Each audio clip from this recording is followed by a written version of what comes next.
listening to the Podcast Advertising Playbook, your resource to better understand and execute successful podcast ad campaigns.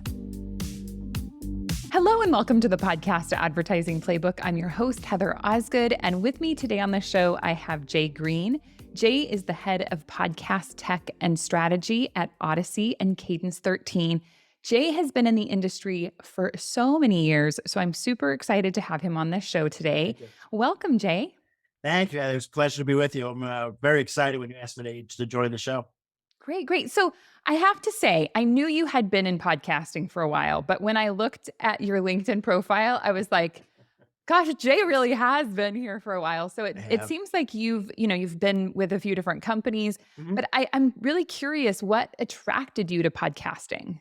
Sure. Well, I had actually come through the radio world for about 12 years prior, and I wanted to do something different. And I had been listening to podcasting for a long time.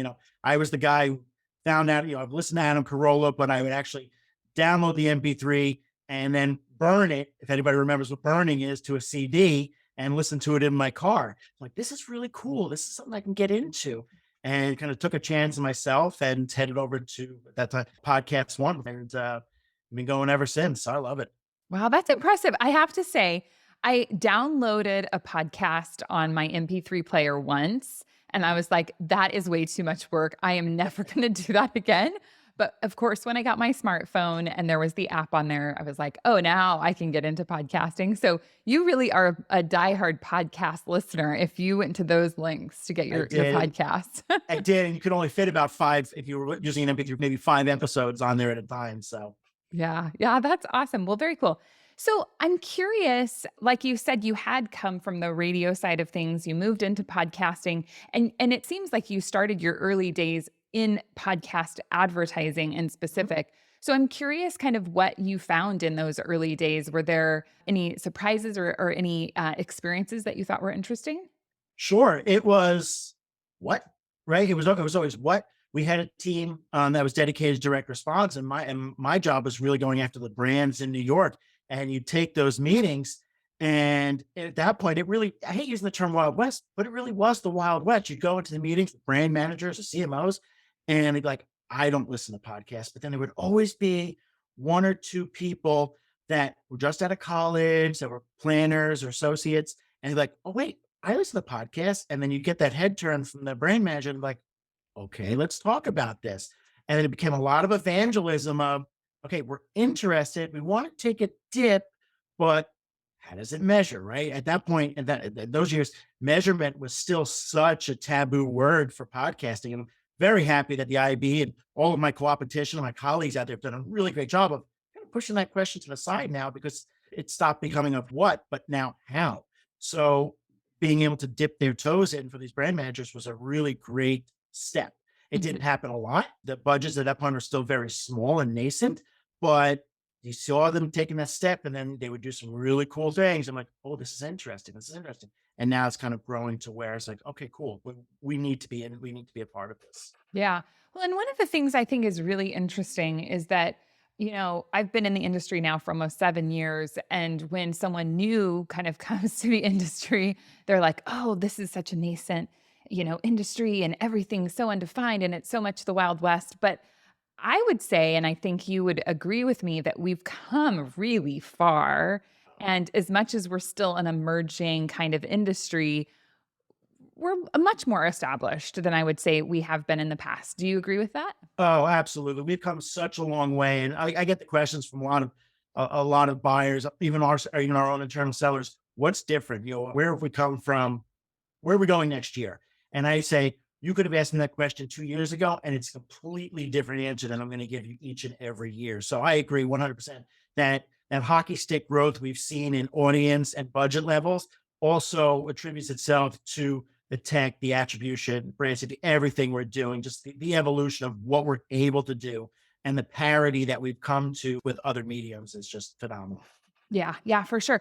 So what I'd love to do is kind of get an assessment from you on where you think we're at right now. So obviously we've come from things being very new and having to really convince brands to jump into the space. We've had a lot of growth, and I would I would, say just what you had, that if you asked me every year what was going to change, it is different from year to year because our expectations and our growth have been, yeah, I would say, fairly significant. And so then from that growth, you're headed in a different direction or maybe to another level. So if you were to give, just an assessment of where we're at in podcasting and podcast advertising in particular, where would you say that we're at today?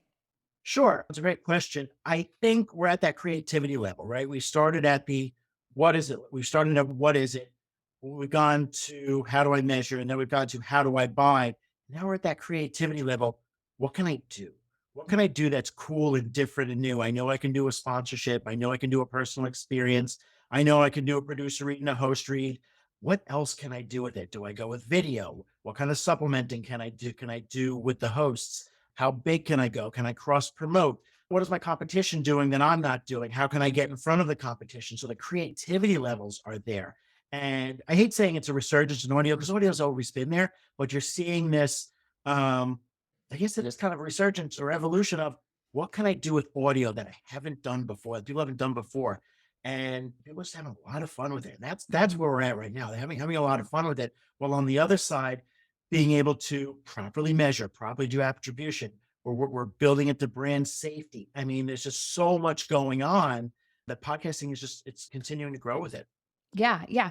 So I know that you've mentioned now a couple of times this idea of metrics and measurement. And I still feel like that's a big question for a lot of advertisers, especially advertisers that are new to the space.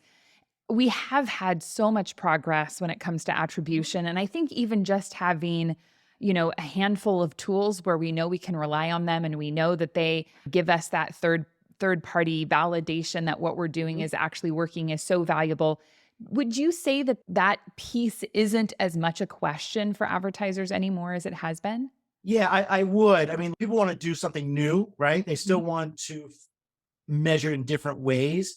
Not that it's gone away, but there is more comfortability with it. And you've seen that thanks to companies like PodSedge, Chartable, Claritas, Samba, even DCM has done a really nice job of being able to keep up with it. So there's a lot of companies doing really cool piece out there. Nielsen and Cantor Miller Brown for what they're doing with brand studies, brand lists. So, but at the end of the day, what we're able to do is give our advertisers and our clients options for what they want to try and measure for their KPIs. We did a really cool piece with a CPG study with a major brand, of which I can't say it, but to show them that people who listen to the show did in fact go to a store and purchase this brand. And not only did they purchase that brand, but it was coming at the expense of some of their competition, right? Mhm.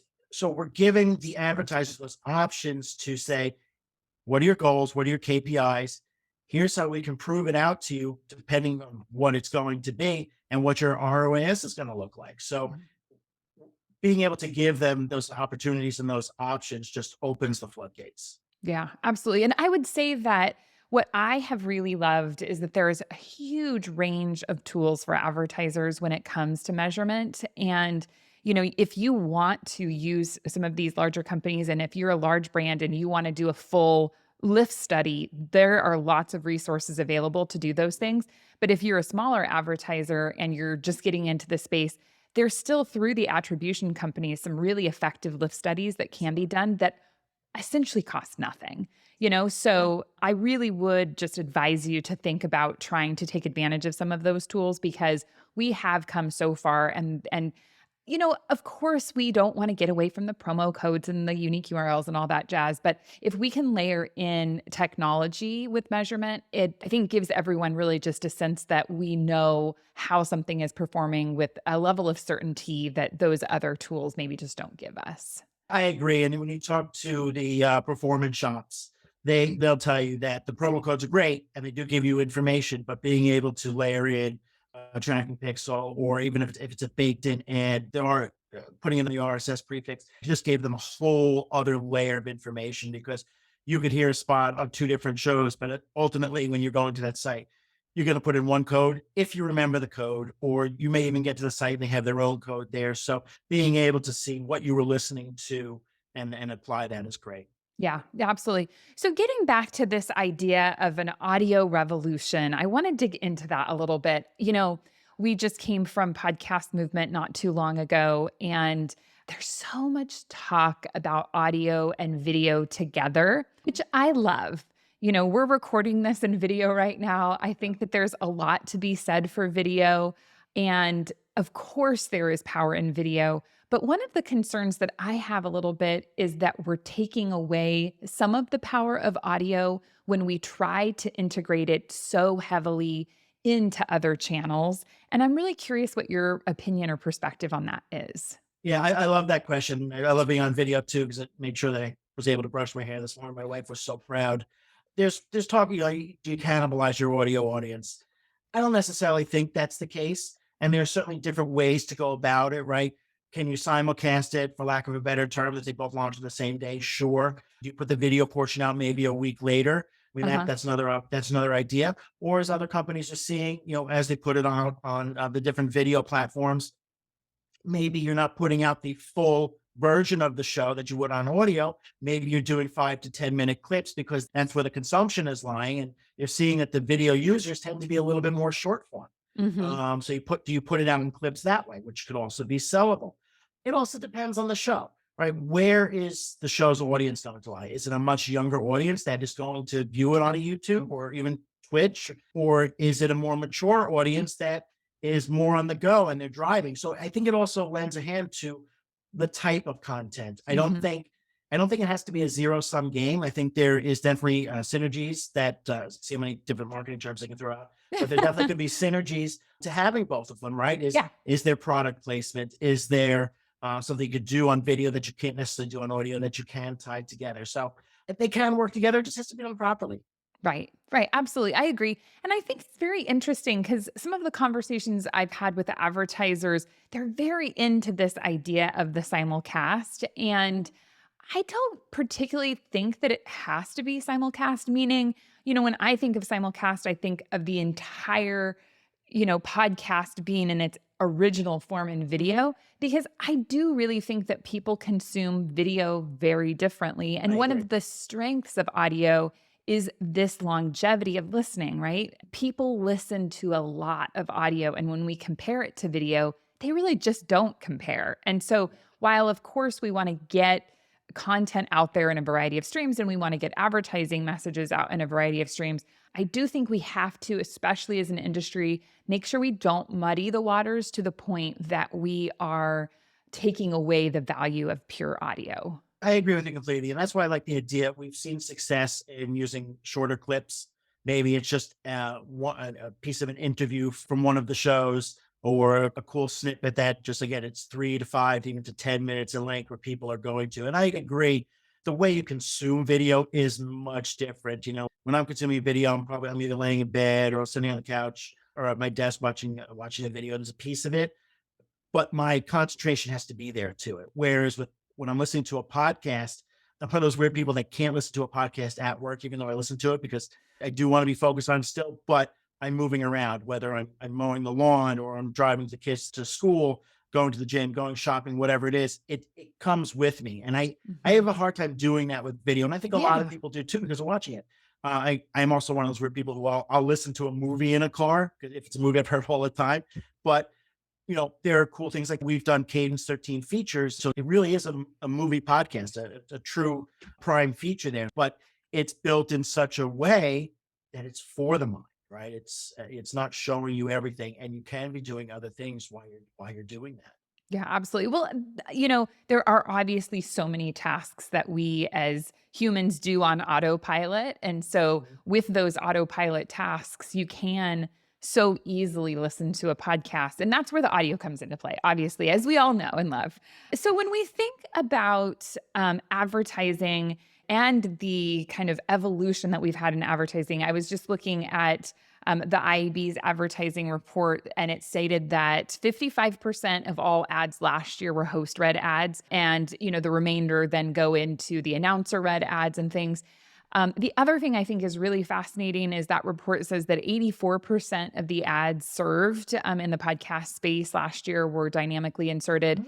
Mhm. I love to unpack this topic a little bit because Of course, we love our host read ads. We don't want those to go anywhere. But as an industry, there are certainly things that we need to consider when we talk about maximizing revenue. So I'm curious kind of what your perspective is on where these different kind of forms of ads, land and where we should kind of try to grow. Mhm. One of the first things we always try and evangelize or educate on is that don't be afraid of dynamic insertion, or hearing that an ad is dynamically inserted. A really good host read can be dynamically inserted. We do, I think, 99 to 99.5% of our spots are all dynamically inserted, but with a good production team, you can put those markers in and it really becomes seamless, whether there's an ad there or not. And, I've heard shows that we've done, I've heard shows that other people have done where I know it's dynamically inserted, but the layman I couldn't tell you that it's dynamically inserted. So if it's done right, it does really well there.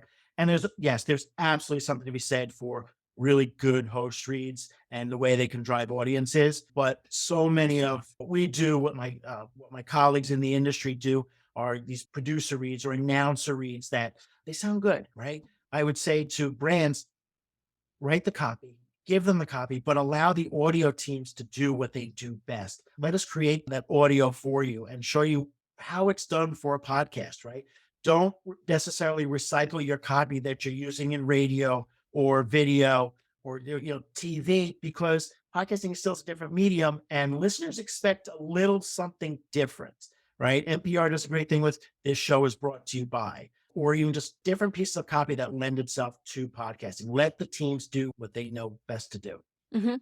Do you think that it's most effective to combine host reads with announcer read? Meaning, like, let's say we had a brand that identified a handful of shows where they really felt like they wanted host reads, and maybe it's a percentage of their budget. So let's say maybe they're going to take half of their budget and they're going to invest those in host reads because there is this influencer piece, but then maybe they're going to take the other half and invest that in programmatic. Have you Yeah. seen a lot of that, or what are you seeing? Yeah, not necessarily programmatic yet. It's still a little bit nascent in podcasting, but we're all working very closely on it. The IAB Tech Lab is doing a fantastic job of trying to hone that all in. But I do like the idea, and we do it very successfully, and as I know others do as well, is you've got your host reads and you're very set there of what you want to do.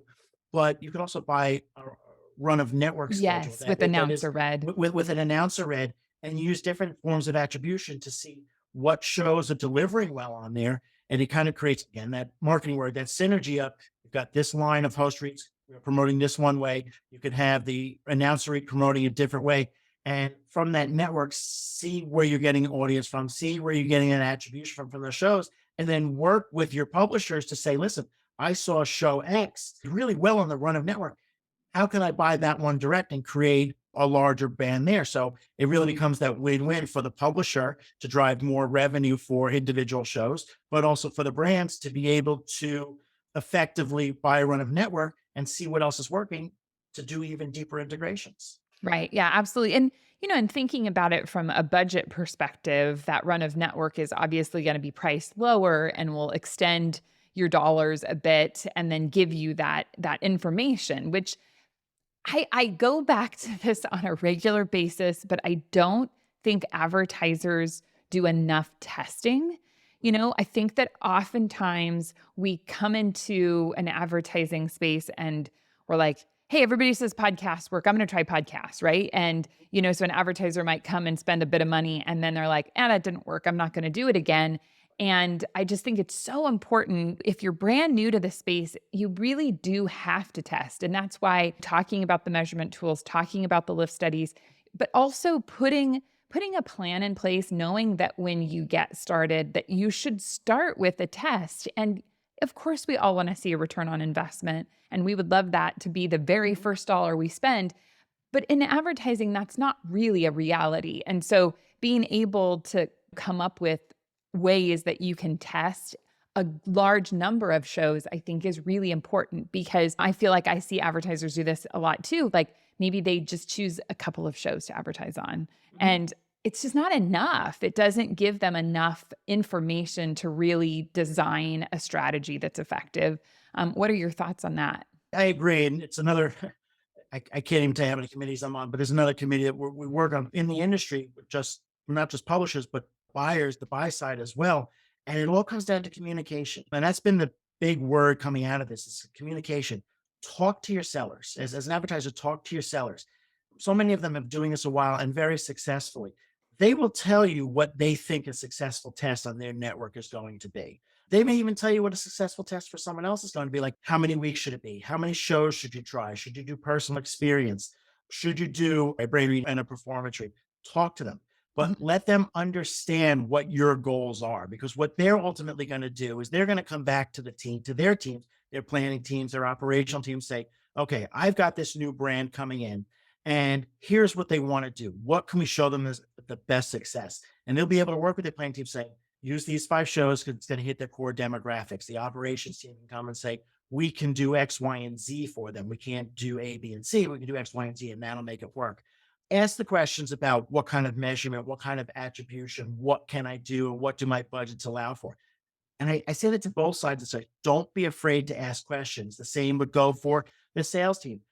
Ask the questions of what are your goals, right? Without asking that question, you can't possibly know. And when you ask the question, we see more success than otherwise. So it allows you to come back to your operations team, your planning team, saying, this is what my client wants to do. How can we do that for them? So at the end of the day, again, it's that communications. Ask the questions. Sometimes you get an answer you don't like, but that's only going to lead you to an eventual answer that you do like. Yeah, absolutely. Absolutely. I totally agree with that. So one of the things that you and I had been talking about is this idea of creating, a successful relationship from beginning to end. So we want the content creator to be rewarded, we want the ad seller to be rewarded, and we want the advertiser to be rewarded. It has to be a win across the board in order for everyone to succeed and move forward. And, one of the things that really occurred to me as you and I were kind of chatting about it is that I think that a lot of times we think of the content creator and we think of the advertiser, but we really leave out that middle piece. And as an industry, it's so important that we not leave the middle piece out, right? Yeah. Because you and I are both in this industry where, as the ad sellers, we have to make it work for us too. And I think that in some ways this dovetails into operations as well. Podcast advertising has been a really high touch, kind of low tech space for a while. Right. And I'm just curious what your thoughts are about how can we work to really benefit the ad sellers as much as the content creators and the advertisers? Sure. There's so many different tools out there that are being created that allows ease of access to flow between operations teams and content creators, to flow from sellers to their brand advertiser, performance advertisers, and being able to tie that all together. You need to show all sides what those advantages are. When you have content creators coming in, you got some really great partner managers on the publisher side that are able to work with them and explain, here's what we need you to do. Here's what's expected of you when you're performing your show and you're putting together ads for us. Okay, again, it comes down to communication, communicating with the brands of, here are the timelines that we need to make it really successful for you, because so many of your content creators, they're doing other things. It's not just podcasts for them, and they have timelines, whether it's 1, 2 weeks to get copies to make sure everything's properly recorded.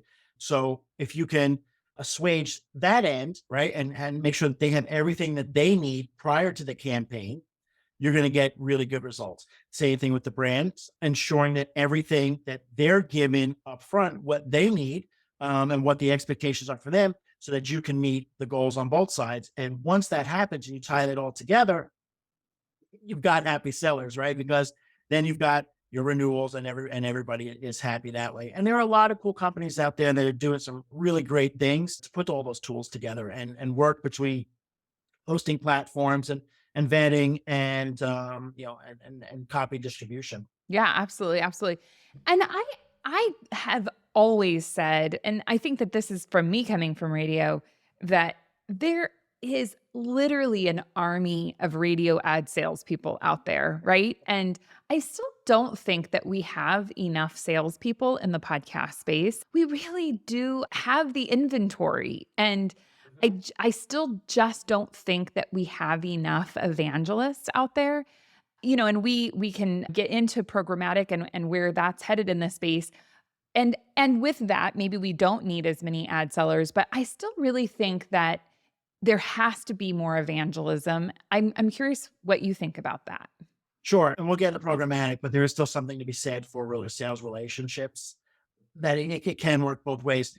As far as the sellers that are out there, yeah, I mean, I think you definitely want feet on the street and you want them to be evangelists and you want them to be educators because what does happen, it happens all the time, is you get questions from your clients and you want to be able to answer that in a way that radio is different, right? It's a constant on. It might be DJ reads or whatever it might be, but the execution of it is different. The consumption of it is different, and that has to be recognized, right? A podcast listener treats that medium differently than they do radio. Mhm. That's not a bad thing. The radio does extremely well, especially on the local ends.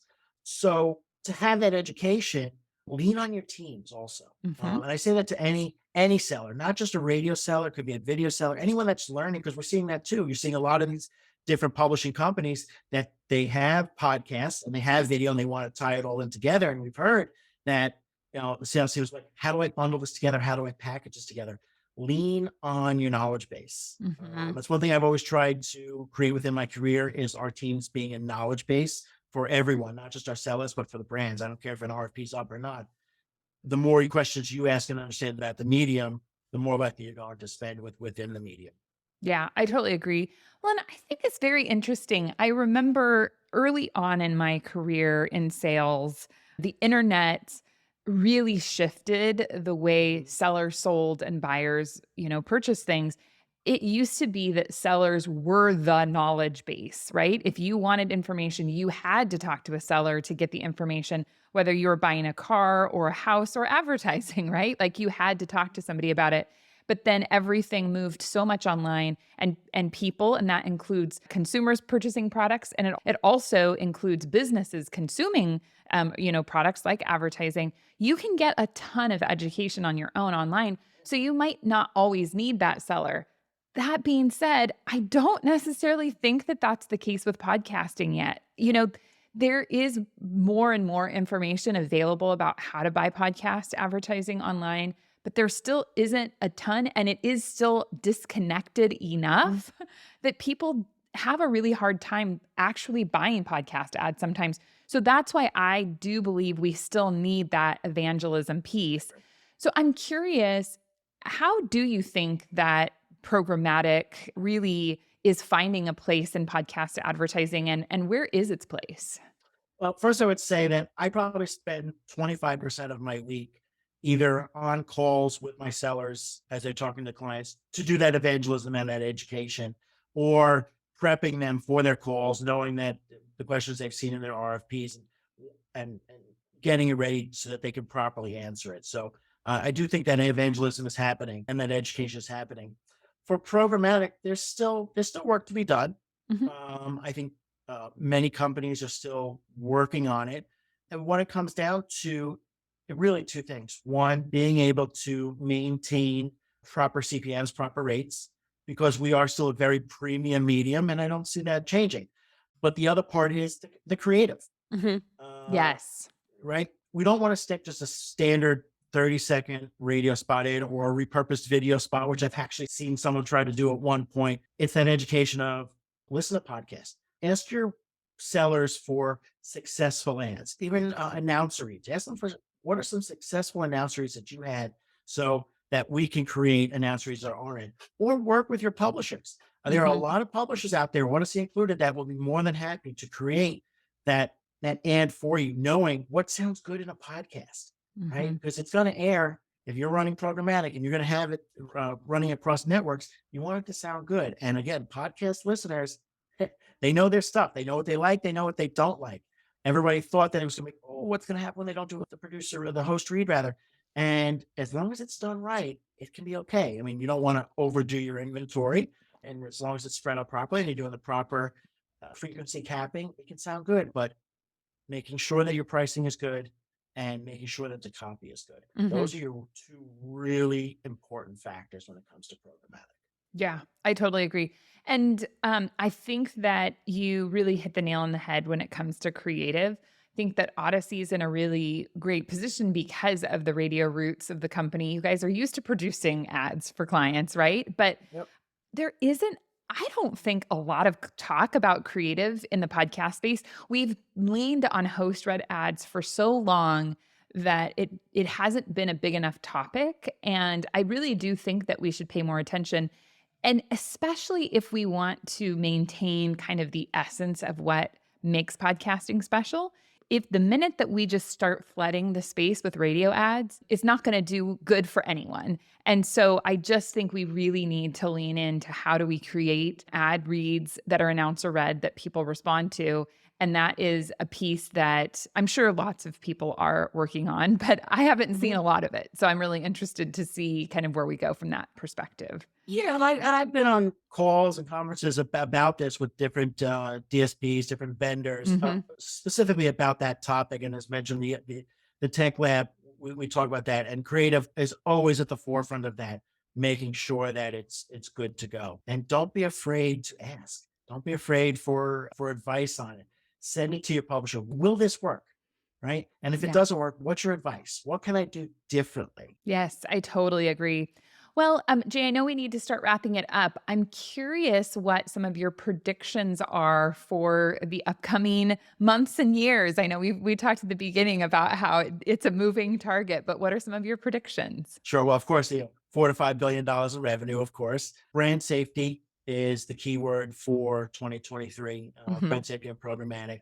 I think there are a lot of companies that are doing some really cool things out there. You've got Sounder, Barometric, and a number of others that are doing some really cool things. But that's going to be taken in evolutionary steps to understanding what the narrative is, what the programming is, and then down the road to be able to target against that, whether contextually or keywords. I think that's going to be a really big step, not just for podcasting, but the programmatic piece of it too. I think a Hmm. lot of the trade desks are going to want to see that brand safety integration there. I think attribution is going to continue to evolve, with what we can measure. As I mentioned, you're doing CPGs, you want to be able to measure, tune in on your connected TVs, anything that brands can use to tell the story and prove out their model and prove out the increase in investments is going to be a big piece. And I think there's more content, more good content that's going to be coming out. I know we all talk about it such, how many 2 million podcasts on Apple, but how many are actually still in production, which I think you're going to see increased production values, which it's hard to imagine because there's so many great publishers doing so many great things out there. People working in Dolby Atmos. You've got, like I said, we do Cage 13 features with really high production values, but I think you're going to keep seeing different narratives and different stories come along the way. And I think you'll see kind of not a revolving door, but kind of an evolution of what the type of content that's in there. You might see some shows decide to move along while others come in and take their space. And I think you'll see listeners go along with that. Hmm. Yeah, yeah, I totally agree. Well, I think those are all terrific projections, and I certainly hope that many of them do come true. Jay, it's been great having you on this show. If Heather, people want thank to you. connect with you, where is a good place for them? Best place would be j.green@odyssey.com or j@cadence13.com. And I always tell Terrific. everybody it's JAY, not just the letter. JAY, that's right. Awesome. Well, thank you for being on the show today. Thank you, Heather. It was a pleasure. Thank you. And thank you for listening to the podcast. I hope that this has been a helpful episode for you. I know there's been some great information shared. And if you would like to learn more about podcast advertising, you can head on over to truenativemedia.com and download our podcast advertising guide. Thank you so much, and we'll catch you again next time. Thank you for listening to the Podcast Advertising Playbook, your source to a better understanding of the podcast advertising industry.